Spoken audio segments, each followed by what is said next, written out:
नमस्कार दोस्तों, Maurya career point YouTube channel पर आप सभी का स्वागत है। दोस्तों, हमारा जो टॉपिक चल रहा था वो था मोशन यानी गति, और आज हम गति से related top 40 plus MCQ question करने वाले हैं जो कि एग्ज़ाम की दृष्टि से बहुत ही इम्पोर्टेंट हैं।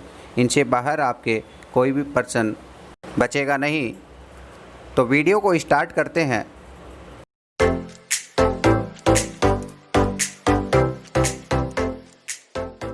फर्स्ट क्वेश्चन है, निम्न में से कौन सी राशि सदिश है यानी कि वेक्टर क्वांटिटी है। तो चार ऑप्शन दिए गए हैं, वेग, वेलोसिटी, द्रव्यमान, मास, समय, टाइम एंड लंबाई, लेंथ। इन चार में से पता लगाना है कौन सी सदिश राशि है। तो बात करते हैं वेग के बारे में। वेग क्या होता है? विस्थापन बटा समय, और विस्थापन सदिश राशि होती है, इसलिए वेग भी क्या होगा? सदिश राशि यानी कि वेक्टर क्वांटिटी होगी। बात करें द्रव्यमान की, द्रव्यमान कभी भी नेगेटिव नहीं हो सकता। 5 kg होगा तो वो कभी भी -5 kg नहीं होगा। तो ये एक प्रकार की स्केलर क्वांटिटी यानी कि अदिश राशि है। बात करें समय की, समय भी स्केलर क्वांटिटी है क्योंकि समय भी कभी नेगेटिव नहीं होता। लंबाई जो है, लंबाई भी कभी नेगेटिव नहीं होती, तो ये भी एक प्रकार की स्केलर क्वांटिटी यानी कि अदिश राशि है। तो इनमें से द्रव्यमान, समय और लंबाई तीनों की तीनों कभी नेगेटिव नहीं हो सकती। इसका मतलब ये अदिश राशियाँ हैं। और सदिश राशि जो है वो नेगेटिव भी हो सकती हैं, पॉजिटिव भी हो सकती हैं। तो यहाँ पर जो सही ऑप्शन होगा, सही आंसर होगा, वो होगा आपके ए ऑप्शन। ठीक है, अब बढ़ते हैं नेक्स्ट क्वेश्चन की ओर। सेकंड क्वेश्चन दे रखा है, पदार्थ के संवेग और वेग के अनुपात से कौन सी भौतिक राशि प्राप्त होती है। तो यहाँ पर चार ऑप्शन आपको दिए गए हैं, वेग, त्वरण, द्रव्यमान और बल। तो इनमें से संवेग और वेग का अनुपात देखना है। संवेग क्या होता है दोस्तों? p, और वेग क्या होता है? v। और अपन जानते हैं संवेग क्या होता है? वेग इंटू द्रव्यमान। इसका मतलब इसको लिख सकते हैं p = mv। और ये किसके साथ अनुपात बना रहा है दोस्तों? वेग यानी कि v के साथ। v से v कैंसिल हो जाएगा, आपके यहाँ पर k बचेगा केवल m यानी कि मास, द्रव्यमान। तो यहाँ पर जो सही आंसर होगा वो हो जाएगा आपके ऑप्शन सी, बिल्कुल correct answer.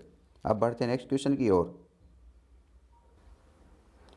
Question number third, किसी भी स्थिर या गतिशील वस्तु की स्थिति और दिशा में तब तक कोई परिवर्तन नहीं होता जब तक उस पर कोई बाह्य बल काम ना करे। तो यह है गति का प्रथम नियम, गति का द्वितीय नियम, गति का तृतीय नियम, या निम्न में से कोई नहीं।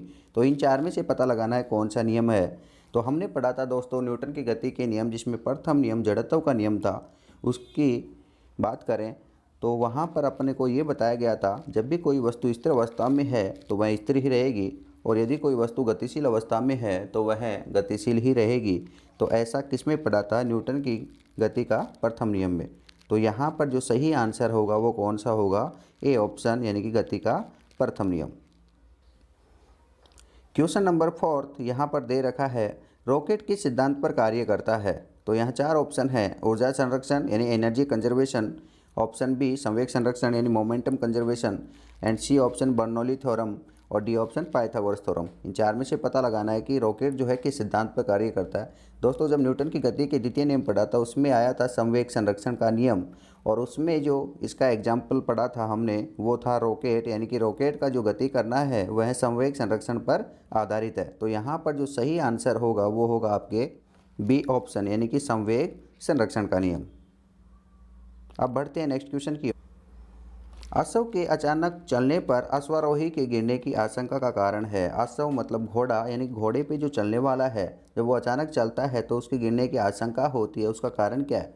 दोस्तों, हमने पढ़ा था न्यूटन की गति का प्रथम नियम, जिसमें से जब भी अवस्था में परिवर्तन होता है, स्थिर अवस्था से गतिशील अवस्था या फिर गतिशील अवस्था से स्थिर अवस्था, तो वहाँ पर गति का प्रथम नियम काम करता है। जिस प्रकार से गाड़ी को अगर अचानक से चला दिया जाए तो उसमें बैठा हुआ जो यात्री है वो अचानक से पीछे की ओर गिरने की कोशिश करता है। तो यह गति का कौन सा नियम होगा? ए ऑप्शन यानी गति का प्रथम नियम। क्वेश्चन नंबर 6, चलती हुई बस में अचानक से ब्रेक लगाने पर उसमें बैठा यात्री आगे की ओर गिरता है, यह कौन सा नियम है? अभी अपन ने देखा था दोस्तों कि जैसे ही कोई वस्तु या व्यक्ति स्थिर अवस्था से गतिशील अवस्था में आता है तो वहाँ पर अवस्थाओं के चेंज होने के कारण कौन सा नियम काम करता है? गति का प्रथम नियम। तो ये जो एग्जाम्पल होगा इसका सही आंसर होगा वो कौन सा होगा? ऑप्शन फर्स्ट यानी कि गति का प्रथम नियम। क्वेश्चन नंबर 7, बल किसका गुणनफल है। यहाँ पर बल के बारे में पूछा है कि बल किसका गुणनफल है। दो राशियों का गुणनफल। ए ऑप्शन दे रखा है द्रव्यमान और वेग का, बी ऑप्शन द्रव्यमान और त्वरण का, सी ऑप्शन भार व वेग का, एंड डी ऑप्शन भार व त्वरण का।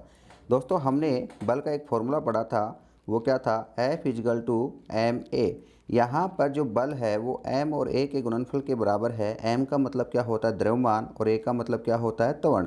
तो द्रव्यमान और त्वरण का ये गुणनफल है। तो यहाँ पर आपका जो आंसर होगा वो कौन सा होगा, बी ऑप्शन, यानी कि द्रव्यमान और त्वरण का। क्वेश्चन नंबर 8, वस्तु के मात्रा बदलने पर क्या अपरिवर्तित रहेगा। यहाँ पर 4 ऑप्शन दिए गए हैं, आयतन यानी वॉल्यूम, भार, वेट, सी ऑप्शन द्रव्यमान, मास, एंड डी ऑप्शन घनत्व, डेंसिटी।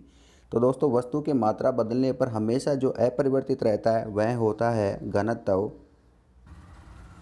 क्योंकि घनत्व हमेशा किसी वस्तु का हर कंडीशन में समान होता है। आयतन बदल सकता है, उसका भार जो है वह भी बदल सकता है, क्योंकि जो भार है W बराबर क्या होता है, mg, की वैल्यू अगर चेंज होती रहेगी भार भी बदल जाएगा। या फिर द्रव्यमान भी हमेशा बदल सकता है, लेकिन घनत्व, द्रव्यमान चाहे 1 kg हो या 2 kg हो, घनत्व हमेशा सेम रहेगा किसी भी वस्तु का। तो यहाँ पर जो सही आंसर है वो आपका कौन सा होगा, घनत्व यानी कि डेंसिटी। ठीक है दोस्तों, नेक्स्ट क्वेश्चन की ओर बढ़ते हैं। क्वेश्चन नंबर 9, हर क्रिया के बराबर और विपरीत प्रतिक्रिया किस नियम से जाना जाता है। ये तो दोस्तों सबको पता होगा कि गति का तृतीय नियम जो है क्रिया प्रतिक्रिया का नियम वही है। तो यहाँ पर जो ऑप्शन होगा वो कौन सा हो जाएगा, सी ऑप्शन, गति का तृतीय नियम। नेक्स्ट क्वेश्चन दे रखा है क्वेश्चन नंबर 10, संवेग संरक्षण का नियम है गति का प्रथम नियम, गति का द्वितीय नियम, गति का तृतीय नियम, या निम्न में से कोई नहीं। इनमें से जब हमने पढ़ा था संवेग संरक्षण का नियम तो यह आधारित है गति के द्वितीय नियम पर। तो यहाँ पर सही आंसर जो होगा ऑप्शन बी, गति का द्वितीय नियम। क्वेश्चन नंबर 11, गति के नियमों का प्रतिपादन किसने किया। ये तो सब जानते होंगे कि गति के जो नियम हैं वो होते हैं न्यूटन की गति के नियम। इसका मतलब इनको प्रतिपादित करने वाला जो साइंटिस्ट था वो कौन था, न्यूटन। तो आपका आंसर हो जाएगा यहाँ पर B option, correct answer. Question number 12, किसी पिंड के उस गुणधर्म को क्या कहते हैं जिससे वह सीधी रेखा में विराम अवस्था में किसी भी परिवर्तन का विरोध करती है। तो दोस्तों ये हमने पढ़ा था न्यूटन की गति के प्रथम नियम में कि वहाँ पर जड़त्व उपस्थित होता है, और जब भी वस्तु का अवस्था चेंज होती है या स्थिति चेंज होती है तो उसका जो विरोध करता है वह कौन होता है, केवल जड़त्व होता है। और जड़त्व 2 प्रकार का होता है, स्थिर अवस्था में स्थिर जड़त्व का, और गतिशील अवस्था में गतिशील जड़त्व था। तो यहाँ पर जो करेक्ट आंसर होगा वो कौन सा होगा, बी ऑप्शन, यानी कि जड़त्व, इनर्शिया। क्वेश्चन नंबर 13 यहाँ पर दे रखा है, m द्रव्यमान का एक पिंड v वेग से एक दीवार से टकराता है और उसी चाल से वापस लौट आता है, तो पिंड के संवेग में परिवर्तन कितना होगा। तो यहाँ पर दोस्तों मान लेते एक दीवार है, इसके एक पिंड टक्कर लगाता है। इस पिंड का जो द्रव्यमान है क्या है, m है, और इसकी वेलोसिटी क्या है, v है। तो यहाँ पर जो संवेग है, संवेग क्या होता है, m इंटू वी। तो यहाँ पर संवेग क्या होगा, m इंटू वी। टक्कर के जो पश्चात है इसका संवेग क्या होगा, द्रव्यमान वही है और उसी चाल पर लौट आता है, तो इसका संवेग होगा mv। लेकिन यहाँ पर डायरेक्शन अपोजिट होगी टक्कर के पश्चात, और टक्कर से पहले की डायरेक्शन अपोजिट है। तो ये वैल्यू अगर प्लस है तो ये वैल्यू क्या हो जाएगी, माइनस हो जाएगी। इन्होंने पूछा है संवेग में परिवर्तन क्या होगा। परिवर्तन का मतलब क्या है दोस्तों, दोनों को माइनस करना है। तो यहाँ पर माइनस करेंगे दोनों को, तो माइनस माइनस यहाँ पर हो जाएगा प्लस, तो mv प्लस mv, यहाँ पर जो आंसर होगा आपके क्या होगा, 2mv। आपका जो आंसर होगा फर्स्ट ऑप्शन होगा। ठीक है दोस्तों, अब बढ़ते हैं नेक्स्ट क्वेश्चन की ओर। क्वेश्चन नंबर 14, बल का मात्रक है। यहाँ पर बल के मात्रक पढ़े थे हमने, जिसमें बल का ऐसा ही मात्रक क्या था, न्यूटन, और सीजीएस मात्रक क्या था, डाइन। तो यहाँ पर न तो न्यूटन है न ही डाइन है। और हमने ये भी देखा था कि जो न्यूटन होता है वो किसके बराबर होता है, केजी मीटर पर सेकंड स्क्वायर के। ये हमने देखा था किससे, फॉर्मूले से, क्योंकि F इजगल टू क्या था, ma। जो m था, m की इकाई तो केजी हो गया, जो a है त्वरण, उसकी इकाई क्या हो गई, मीटर पर सेकंड स्क्वायर। तो कुल मिलाकर के बल का जो ऐसा यूनिट है केजी मीटर पर सेकंड स्क्वायर। तो इसमें से ये देखना है कौन सा ऑप्शन हो जाएगा, बी ऑप्शन हो जाएगा। अब बढ़ते हैं नेक्स्ट क्वेश्चन की ओर। क्वेश्चन नंबर 15, बल की परिभाषा किस नियम से मिलती है। दोस्तों ये भी हमने अच्छे से पढ़ा था, गति के प्रथम नियम से हमने ये देखा था कि बिना बल के अवस्थाओं में कोई परिवर्तित नहीं आता। तो बल एक बाह्य कारक है जो कि अवस्थाओं में परिवर्तन करता है, और ये पढ़ा था हमने गति के प्रथम नियम में। तो इसका सही आंसर होगा वो कौन सा होगा, फर्स्ट ऑप्शन, यानी कि गति का प्रथम नियम। क्वेश्चन नंबर 16, वस्तु का जड़त्व किस पर निर्भर होता है? देखिए दोस्तों, वस्तु का जड़त्व की बात हो रही है कि जड़त्व निर्भर किस पर करता है? जो वस्तु का द्रव्यमान होता है, क्योंकि द्रव्यमान ऐसी राशि है जो कभी नहीं बदलती। चाहे उसे किसी भी कंडीशन में ले जाओ, पृथ्वी से चंद्रमा पर ले जाओ, लेकिन द्रव्यमान जो है वो हमेशा फिक्स रहता है। तो यहाँ पर जो सही आंसर है वो क्या होगा? ए ऑप्शन, यानी कि द्रव्यमान पर निर्भर करती है कौन? जड़त्व। क्वेश्चन नंबर 17, निम्न में से कौन सी राशि सदिश राशि है? तो इनमें से सदिश का पता लगाना। जो द्रव्यमान है, मास है, तो स्केलर क्वांटिटी हो गई। समय जो है ये स्केलर क्वांटिटी है। घनत्व ये भी स्केलर क्वांटिटी है। जो त्वरण है वो वेक्टर क्वांटिटी यानी कि सदिश राशि है। तो यहाँ पर जो सही आंसर होगा वो होगा ऑप्शन डी, यानी कि त्वरण। क्वेश्चन नंबर 18, किसी सदिश राशि का परिमाण कभी नहीं हो सकता। यहाँ पर आंसर दे रखे हैं, 4 ऑप्शन हैं, 0, इकाई, ऋणात्मक और धनात्मक। देखिए दोस्तों, जब सदिश राशियों की बात होती है तो सदिश राशियाँ नेगेटिव भी हो सकती हैं और पॉजिटिव भी हो सकती हैं, लेकिन जो अदिश राशियाँ हैं वो हमेशा पॉजिटिव रहती हैं। जिस प्रकार से अगर मैं बात करूँ डिस्टेंस यानी कि दूरी जैसे है 5 मीटर यानी कि 5 मीटर, और अगर विस्थापन एस की मैं बात करूं तो ये माइनस में भी हो सकता है, -5 मीटर, यानी कि सदिश राशि नेगेटिव हो सकती है। लेकिन यहाँ पर -5 मीटर, इसमें जो माइनस आया है दोस्तों वो किसके कारण आया है? यहाँ पर इकाई के कारण, क्योंकि सदिश राशियों की डायरेक्शन अपोजिट होने के कारण यहाँ पर माइनस साइन आता है। तो माइनस साइन जो है वो यहाँ पर सदिश यानी कि दिशा के कारण आया है। अगर बात करें केवल परिमाण की, तो परिमाण तो इसका भी कितना है? यहाँ पर 5 ही है, और ये हमेशा पॉजिटिव ही रहता है। तो ध्यान रखना दोस्तों, परिमाण हमेशा पॉजिटिव ही होगा, वह कभी नेगेटिव नहीं हो सकता। ठीक है, चाहे राशियाँ सदिश हो या अदिश हो। जो नेगेटिव साइन आता है वो आता है दिशा होने के कारण, वो भी विपरीत दिशा, अपोजिट डायरेक्शन में हम माइनस चिन्ह का यूज करते हैं। तो यहाँ पर देखते हैं ऑप्शन 0 परिमाण हो सकता है, इकाई यानी 1 हो सकता है, ऋणात्मक कभी नहीं होगा। तो यहाँ पर आपका सही जो आंसर है वो होगा सी ऑप्शन, यानी कि ऋणात्मक नहीं हो सकता। क्वेश्चन नंबर 19, न्यूटन पर किलोग्राम किसका मात्रक है? तो यहाँ पर पूछा है न्यूटन पर किलोग्राम, और दोस्तों न्यूटन का मतलब जानते हो क्या होता है? केजी मीटर पर सेकंड स्क्वायर। केजी मीटर पर सेकंड स्क्वायर होता है, बटे में क्या है? केजी है। केजी से केजी कैंसिल हो जाएगा, क्या बचा? केवल मीटर पर सेकंड स्क्वायर। और आप जानते हैं मीटर पर सेकंड स्क्वायर किसका होता है? यहाँ पर त्वरण का, यानी कि एक्सेलरेशन का। तो यहाँ पर जो सही आंसर होगा वो क्या होगा? आपके त्वरण, यानी कि ए।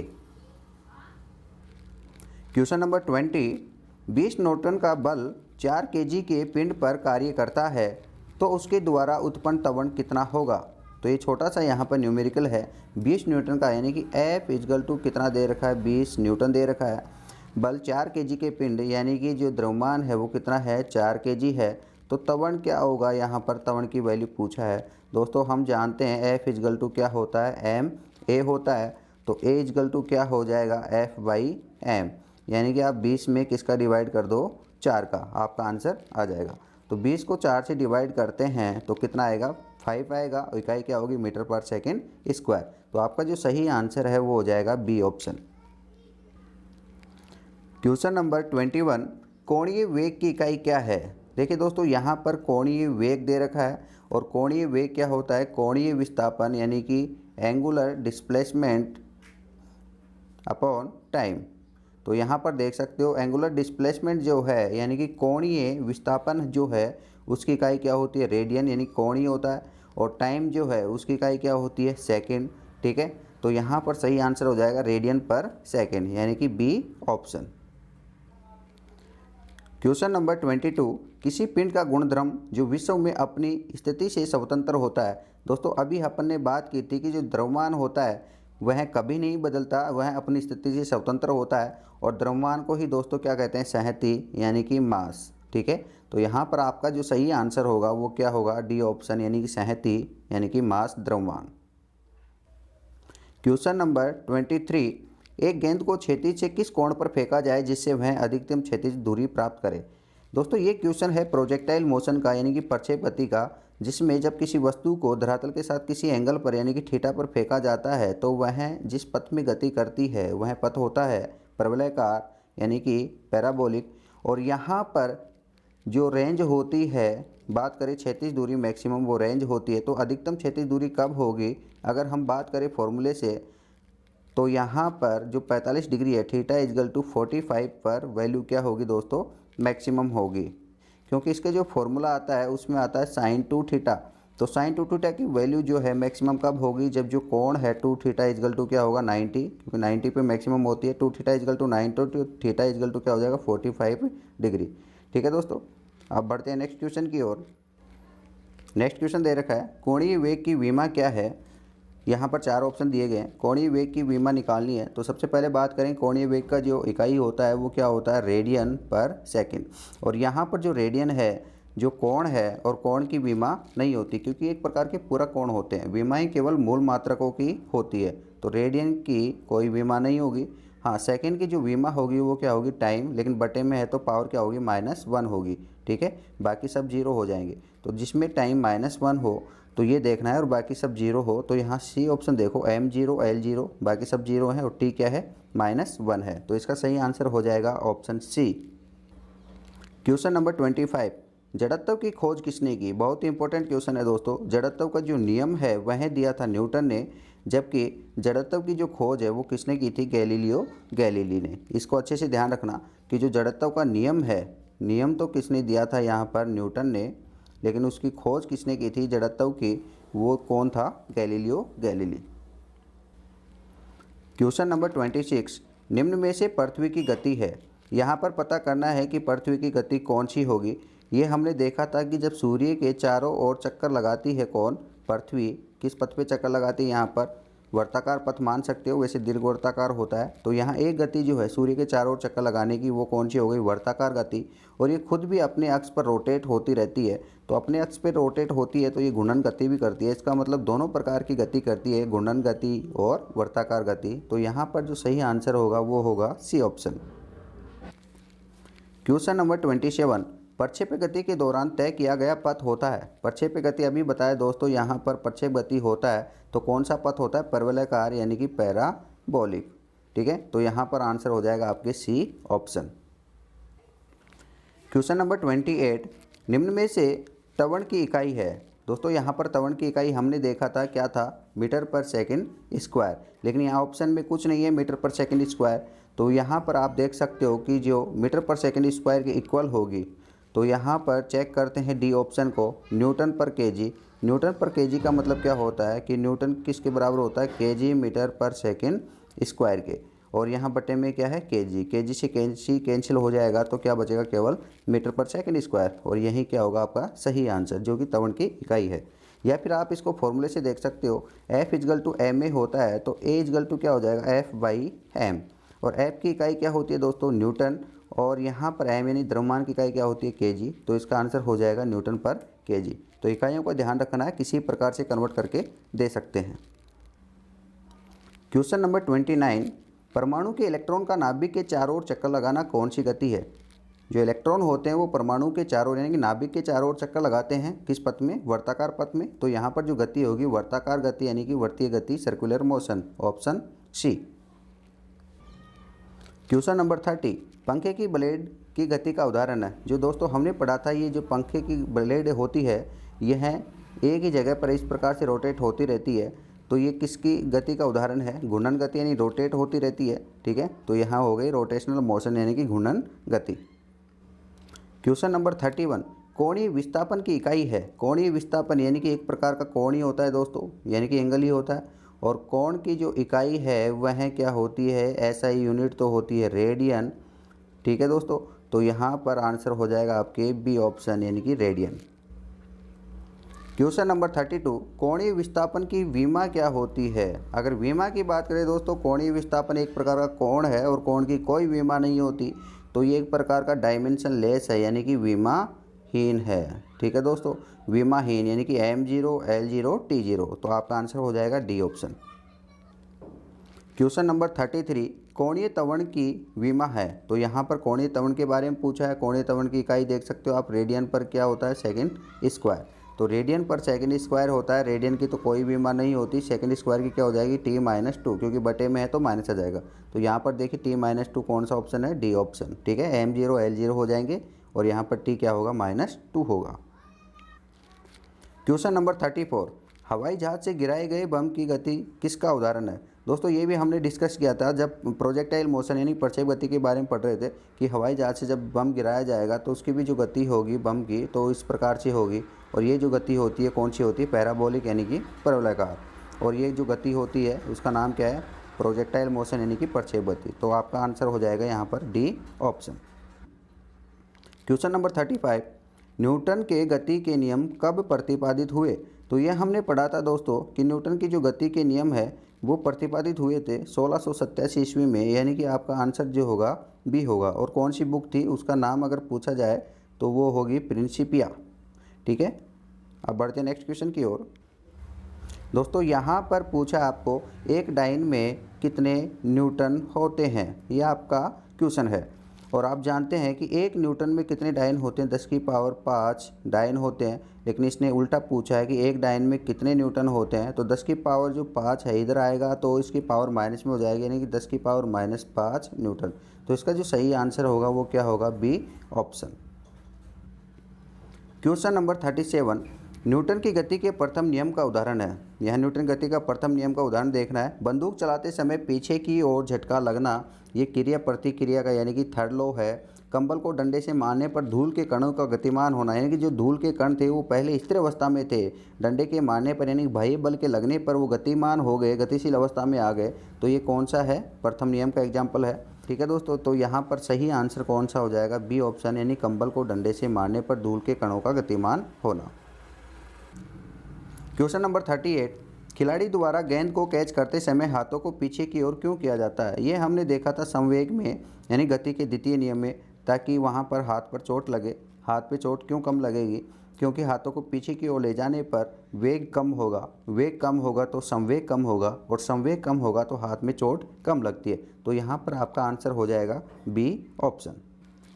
क्वेश्चन नंबर 39, क्रिया व प्रतिक्रिया बल लगते हैं एक ही वस्तु पर, अलग अलग वस्तुओं पर, समान दिशा में, यानी इनमें से कोई नहीं। दोस्तों क्रिया और प्रतिक्रिया बल ये अलग अलग बल होते हैं और ये अलग अलग वस्तुओं पर लगते हैं। जिस प्रकार से मैंने बताया था, ए वस्तु अगर दूसरी वस्तु बी पर बल लगाएगी तो बी वस्तु ए पर बल लगाएगी, तो दोनों वस्तु क्या होंगी, अलग अलग होंगी। तो यहाँ पर जो आपका आंसर होगा वो क्या होगा, बी ऑप्शन होगा।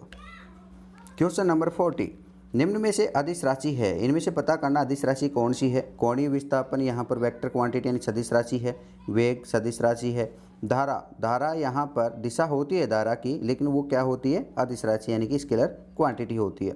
तवण, तवण क्या है, वेक्टर क्वांटिटी होती है। ठीक है, तो यहाँ पर हमने देखा कि जो अदिश राशि है वो क्या मिली, केवल सी, यानी कि धारा। जो इलेक्ट्रिक करंट होता है इसकी दिशा तो होती है, मगर ये सदिशों के त्रिभुज नियम और समांतर चतुर्भुज नियमों का पालन नहीं करते, इसलिए अदिश राशियों की कैटेगरी में लिखी जाती है। ठीक है दोस्तों, तो ये आज हमने देखा है मोस्ट इम्पोर्टेंट 40 क्वेश्चन गति से रिलेटेड जो एग्ज़ाम में आते रहते हैं या एग्ज़ाम में आने की पॉसिबिलिटी है। इनसे बाहर एग्ज़ाम में क्वेश्चन बिल्कुल भी नहीं जा सकता। उम्मीद करता हूँ कि आप सबको समझ में आया होगा।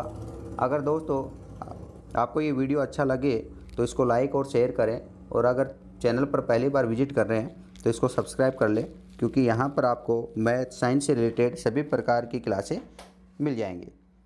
आज के लिए इतना ही, धन्यवाद।